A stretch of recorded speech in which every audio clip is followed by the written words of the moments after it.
So multiplying and dividing a polynomial by a constant is pretty straightforward. It really just means taking a constant, in other words, something that doesn't have a variable in it, a number, and when you multiply the polynomial by that constant, all you're doing is changing the coefficients. So you're multiplying each of the coefficients by that constant. Same with dividing. You're not changing the variables at all, just the coefficients.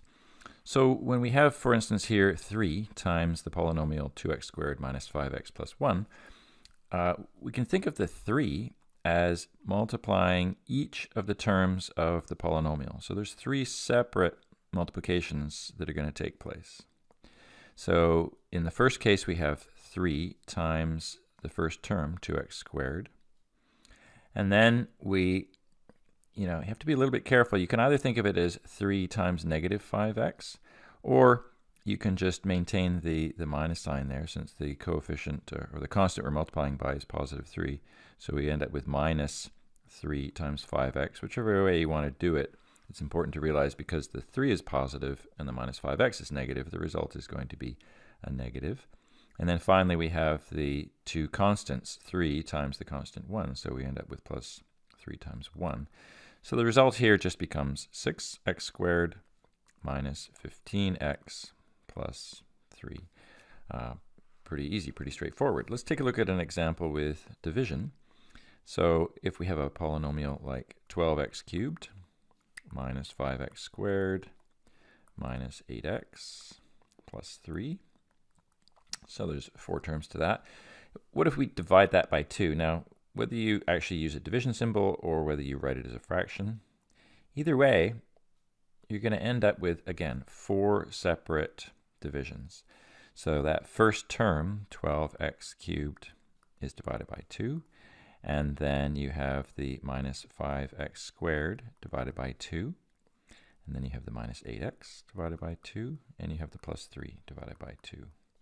Now, the coefficients here, some of them are going to be able to be simplified and turned into integers. Others are not, and they're fine really just left the way they are.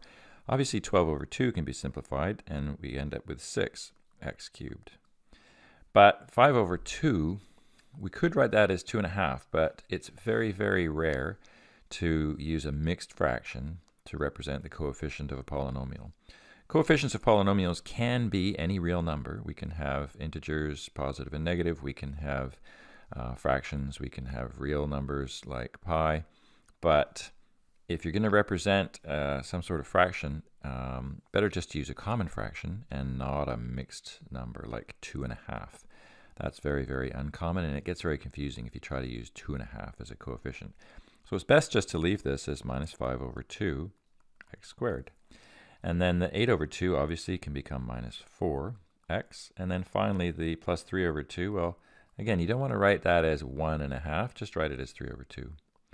It makes it much easier to deal with later if you take this polynomial and you multiply it by something, if all the coefficients are written as either integers or common fractions. Let's take a look at one more example involving multiplication. What if we have a negative constant, like minus 5 over 2, and we multiply that by a polynomial, let's say negative 8x squared plus 3x minus 4. So all the coefficients of the polynomial in the brackets are integers, but obviously once we multiply this by a constant like minus 5 over 2, it's not necessarily going to be the case that they are still all integers. But the one big difference here that we didn't see in the first example is that constant out front is negative.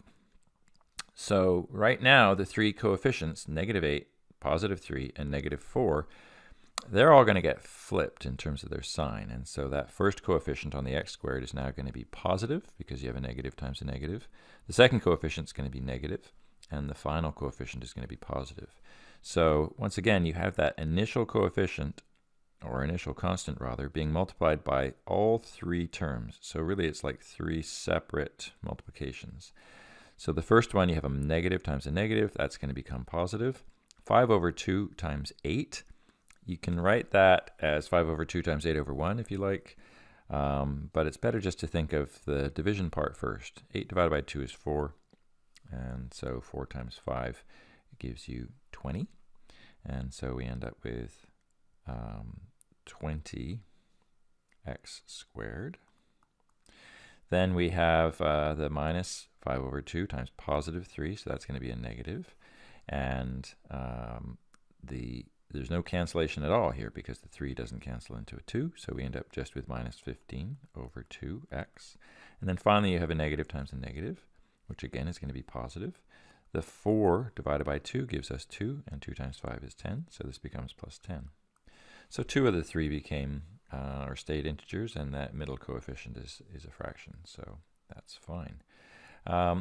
There's one thing you have to sort of watch out for, and that is if you do have a coefficient that's a common fraction, you've got to be a little bit careful. So this expression here, 8x over 3, is really the same as 8/3 or 8 over 3x. And those are fine. They're interchangeable back and forth. That first expression there, 8x over 3, if you were asked what's the coefficient there, the coefficient is whatever the sort of numerical part is that you're multiplying by the variable part. So what are you multiplying by x? Well, you're multiplying it by 8 over 3, all right? Not just 8 over 3. And so that's why it's equivalent to that second expression. But this sometimes ends up getting written, and this is very different altogether, right? If the x is in the bottom part of the fraction, the denominator, this is actually no longer a polynomial, remember, because we cannot have variables in the denominator.